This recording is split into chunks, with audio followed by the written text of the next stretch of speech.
자, 이러한 상황 속에서 한 가지 문제가 여기에는 더 있습니다. 그것은 뭐냐면요. 금융 자본이 이 산업 자본을 이제 무차별적으로 공격을 하고 있다는 것입니다. 그러니까 우리가 크기를 놓고 보았을 때요. 이 금융 자본과 실물 자본은 그 크기가 같아야 됩니다. 한쪽이 비례해지면 안 됩니다. 그러나 인플레이션이 일어나면서 이게 이제 케인즈 경제학의 하나의 한계점입니다. 이 부분을 반드시 극복을 해야 되는데요. 여기에서 금융 자본이 폭발을 했습니다. 통화량이 폭발을 했다는 얘기입니다. 그리고 이 폭발한 모든 이 통화량이 집합투자기구에게로 다 쏠리고 있습니다. 무슨 얘기냐면요. 많은 사람들은 이 통화를 예금을 하고 저축을 한다는 얘기예요. 정부에서는 통화를 발행하고 국채 발행을 해서 국정 운영을 합니다. 자, 그러면서 통화량이 증대를 하게 되는데요. 이 통화량이 증대된 통화량이 전부 집합투자기구에게로 몰리더라는 것입니다. 지난 문재인 정권 기간 중에 4년 동안 이 포퓰리즘을 실행을 했는데요. 그때 늘어난 통화량이 약 한 290조가 됐습니다. 자, 그런데 이 290조가 흘러서 이제 증권시장에 유입이 되는데요. 제가 이제 계산을 좀 해봤어요. 그랬을 때 집합투자기구로 유입된 이러한 펀드가 656조 됐습니다. 그리고 이 중에 국민연금 같은 경우는 한 40% 정도가 해외 자산에 투자가 되니까요. 우리나라 국내에서는 약 546조 정도의 이러한 집합투자기구의 그러한 예치금이 증가했다는 것입니다. 제가 이렇게 4년 동안을 잡은 것은요. 코로나 이후에 통화량 증가된 것을 배제하기 위해서 이렇게 4년 동안을 잡았습니다. 우리나라 증권시장의 규모가 그 당시에 2,000조였습니다. 2,000조인데 약 540여 조 정도가 이제 이 집합투자기구의 하나의 이 자산으로 유입이 됐다는 것입니다. 이러한 것들이 이제 증권시장에 돌아와서 집합투자기구로서의 투자자가 된다는 것입니다. 자, 그런데 과거에는요, 이 법이 나올 때 그때는 이 집합투자기구에 대해서 10%만 의결권 제한을 했습니다. 자, 그런데 지금 몇십 년이 흘렀습니다. 그런 상태에서도 여전히 10%를 가지고 있습니다. 그러다 보니까 이제는 집합투자기구 2개만 있어도 이렇게 경영자가 보유하고 있는 지분을 넘어서 버린다는 것입니다. 그래서 금융자본 앞에서 이 산업자본이 거의 침탈을 당하는 수준에 와 있더라는 것입니다.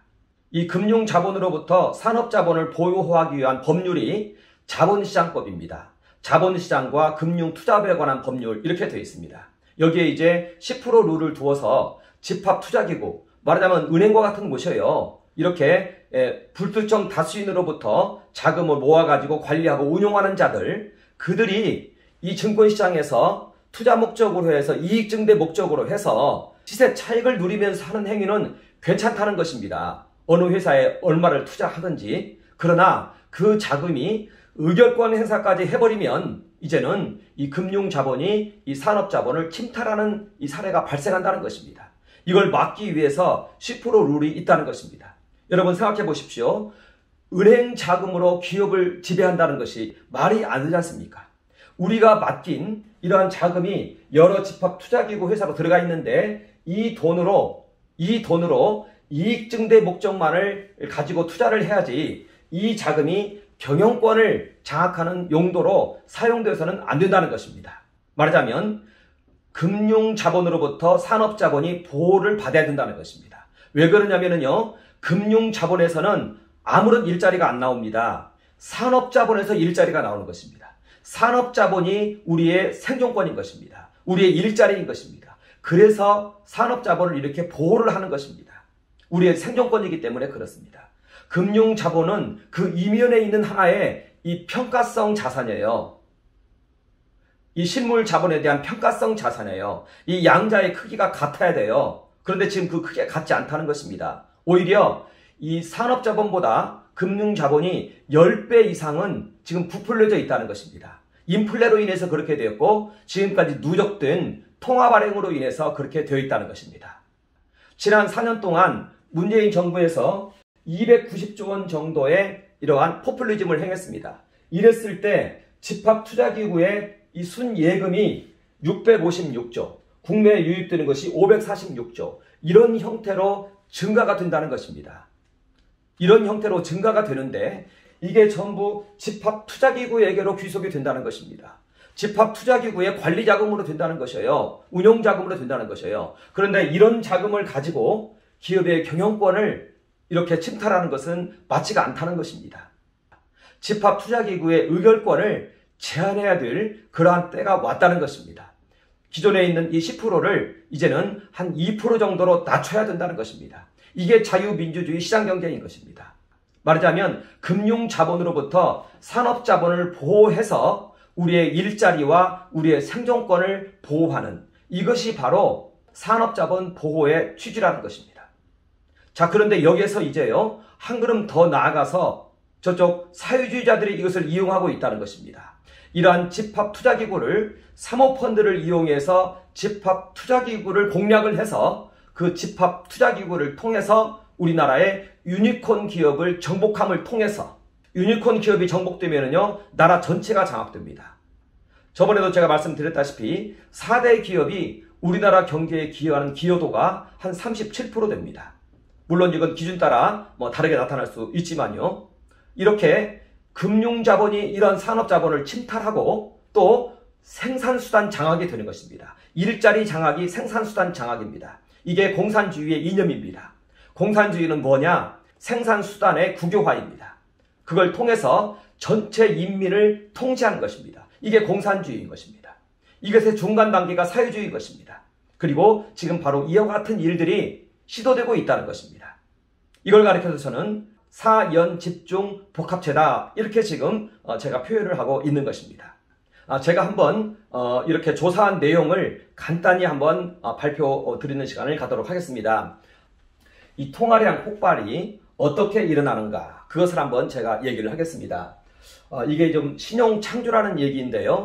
이것은 굉장히 중요한 경제 원리니까 우리들도 이것을 좀 이해를 하고 있어야 됩니다. 경제학에서 금융시장을 이해하는데 가장 중요한 원리입니다. 이 신용창조가요. 이게 어떻게 되냐면요, 현금을 살포하거나 국채를 발행했을 때 이 현상이 나타납니다.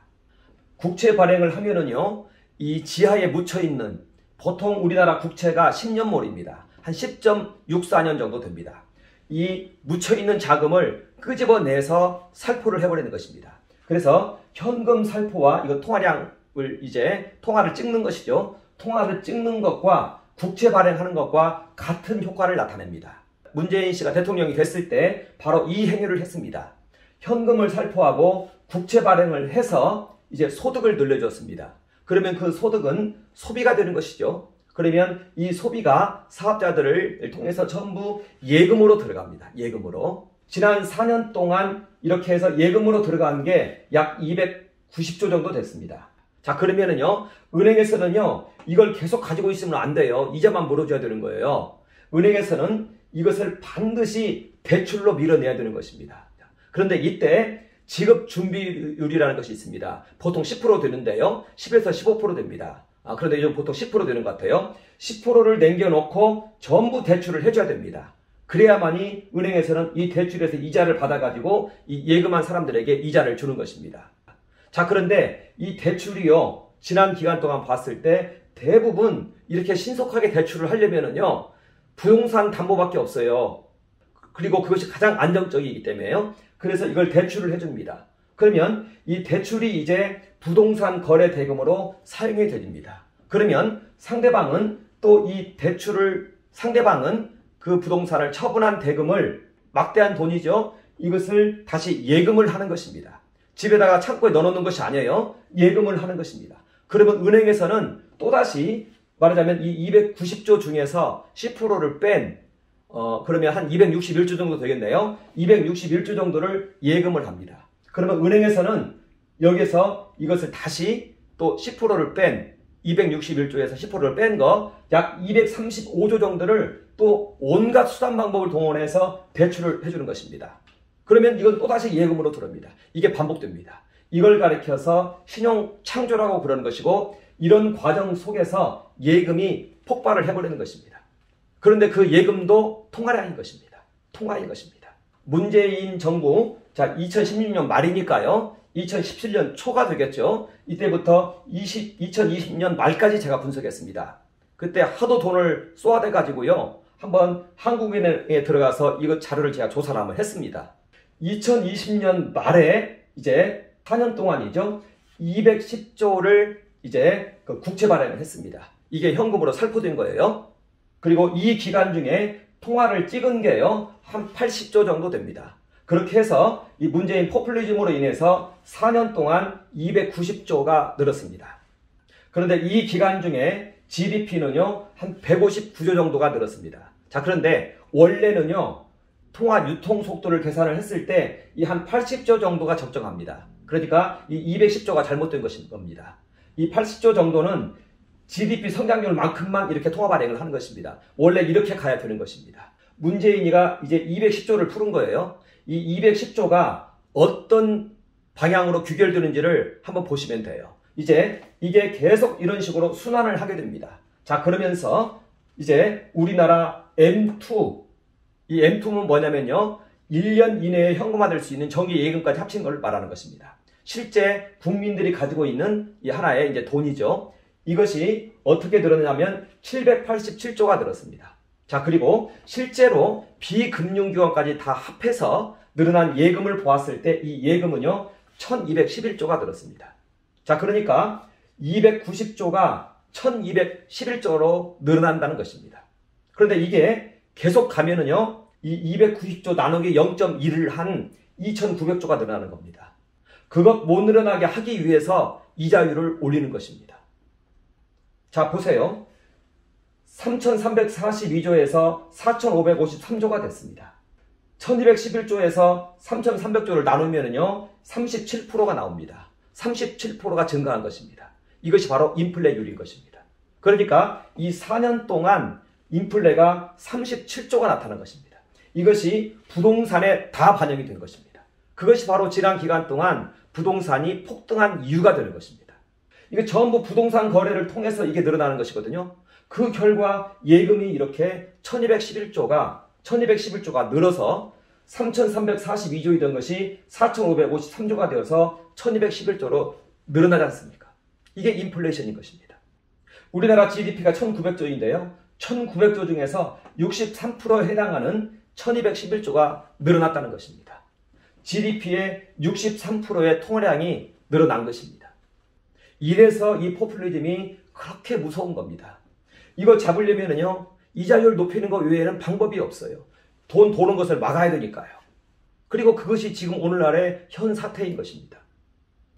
자, 그런데 여기에서 늘어난 것이 1211조이죠. 자, 그런데 여기에서요, 은행에서는 이걸 가지고 대출을 해줍니다. 대출을 해주기 때문에 여기에서 대출금은 상쇄된 상태에서 순통화량이 증가했다. 이렇게 우리가 볼 수가 있습니다. 자, 그래서 정상적인 대출을 해주는 금융기관에 늘어난 수신고는 다 빼고요.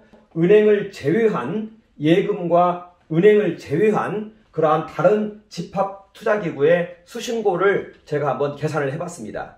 그러니까 예를 들면 자산운용회사, 신탁회사, 생명보험회사, 국민연금 이런 데에 늘어난 수신고, 이게 이제 실질적인 이 스톡으로 증가된 이 현금량인 것입니다. 이게 얼마가 늘었냐? 656조였습니다. 자, 여기에서 이렇게 자산운용사, 신탁회사, 상고사가 381조, 국민연금이 275조. 그런데 국민연금 이 중에서 40%는요, 거의 해외 채권이나 해외 주식으로 투자가 됩니다. 그랬을 때 우리나라 국내에 늘어난 자금이 546조, 전체적으로는 656조 이렇게 된다는 것입니다. 말하자면 이 546조 이 부분은요, 이제 각종 부동산에도 투자가 되겠죠. 그러나 이것의 대부분은 증권시장에 유입이 된다는 것입니다. 자, 그러니까 이 당시에 아마 상장사 시가총액이 2,000조 정도 됐을 거예요. 그 다음에 현금이 이렇게 들어오는데요. 여기에서 500조가 들어와 보세요. 2,000조 중에서. 이 500조가 누구의 명의로 들어옵니까? 집합투자기구의 명의로 들어온다는 것입니다. 개인 명의로 들어오는 것이 아니에요. 집합투자기구의 명의로 540조가 들어와서 이 2,000조 중에서 장악을 하게 된다는 것입니다. 자, 그런데 이러한 546조 증가된 이러한 집합투자기구가 의결권 행사를 하고 의결권 행사를 한다는 얘기는요, 경영에 참여한다는 얘기예요. 의결권 행사를 하고 단순한 이익 목적이 아니라 의결권 행사를 한다는 것은 경영 참여한다는 얘기거든요. 의결권 행사를 하고 이렇게 들어오니까 이제는 문제가 생긴다는 것입니다. 그래서 이것을 막기 위해서 그동안 10% 룰이 있었는데 이제는 이렇게 폭발하는 이 금융시장에 이것을 보았을 때 이건 2% 정도로 떨어뜨려야 된다는 것입니다. 이 법을 세웠을 때 그 당시에 통화량을 계산 한번 하시고요. 그리고 지금 현재의 통화량을 계산을 해서 그 비율만큼 집합투자기구의 의결권 행사 비율을 떨어뜨려야 된다는 것입니다. 이것이 산업자본을 유지하는 방법이라는 것입니다. 금융자본은요, 끝없이 팽창하고 폭발을 해요. 그런데 여기에서 계속적으로 집합투자기구들에 대해서 이 의결권 행사할 수 있는 권한을 준다는 것은 이제는 이 산업자본이 이제 침탈을 당한다는 얘기가 된다는 것입니다. 우리 지난 시간에도 살펴봤지 않습니까? SM이나 오스템 임플란트. 그게 어떻게 되는 것입니까? 이 경영자하고요, 정상적인 다른 경쟁자하고 싸우는 것이 아니라 지금 집합투자기구 펀드들하고 싸우는 상황이 되지 않습니까? 집합투자기구 펀드 운영자들은요, 이렇게 산업자본의 경영에 개입하면 안 된다는 것입니다. 이것은 불문율입니다.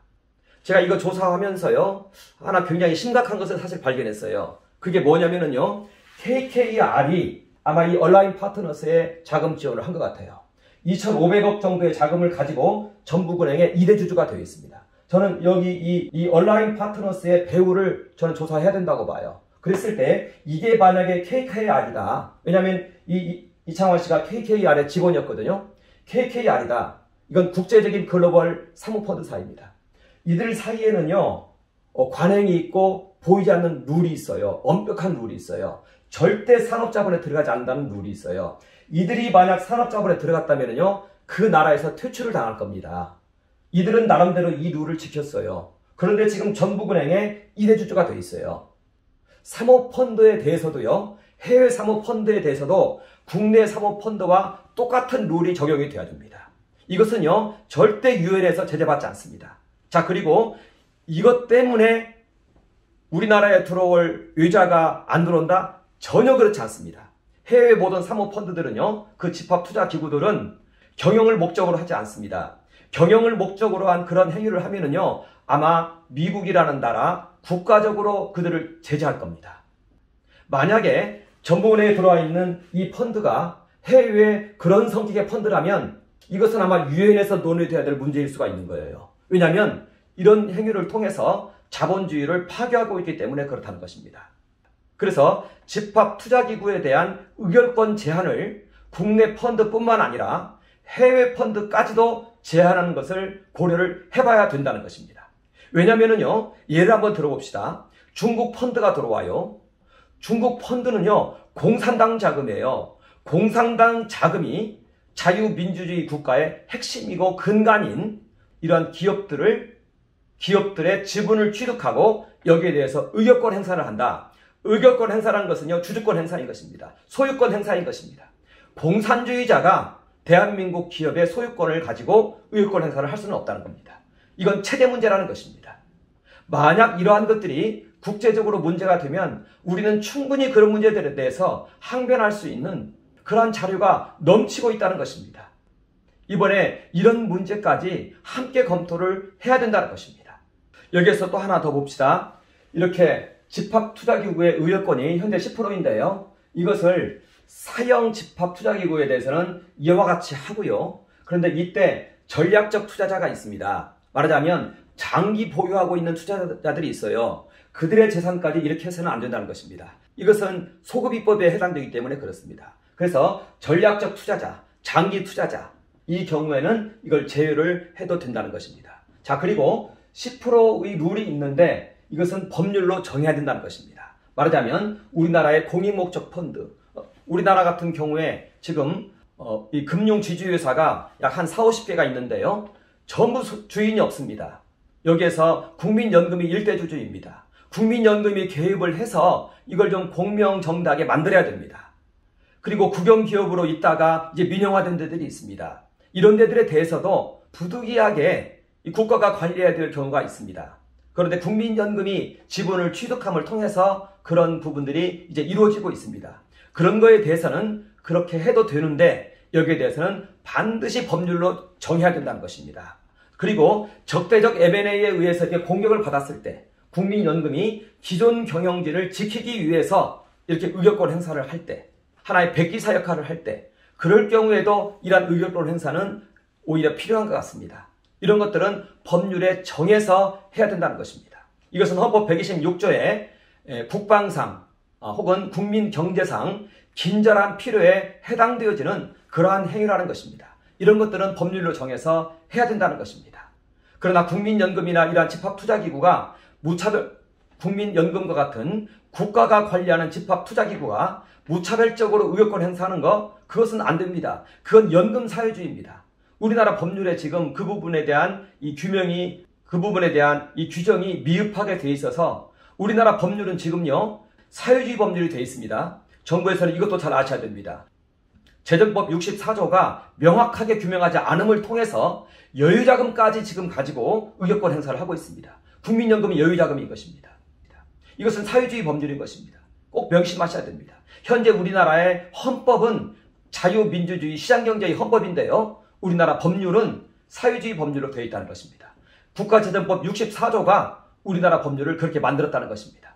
거기에 대해서는 반드시 좀 더 정확하게 그 내용을 명기해서 여유자금은 여기에서 제외한다. 그 문구가 그 안에 들어가야 된다는 것입니다. 원래 여유자금에 대해서도 의결권 행사하는 것은 그 법조문의 취지가 아닙니다. 그것은 법률에 의해서 집행된 자금이 아니에요. 여유자금은요. 이 여유자금까지 의결권 행사를 한다. 이건 아니라는 것입니다. 그건 반드시 법 개정을 이룰 수 있도록 해야 되겠습니다. 저는 오늘 여러 가지 이 중요한 내용들을 압축적으로 설명했고, 또 궁극적으로 우리나라의 산업자본을 금융자본으로부터 보호하고, 또 행동주의, 사회주의 이러한 그 펀드들로부터 대한민국 체제를 수호할 수 있는 방법은 이 집합투자기구의 의결권 제한 문제이다. 그리고 이것은 충분히 당위성이 있는 문제이다. 여기에 대해서 제가 말씀을 드렸습니다. 감사합니다.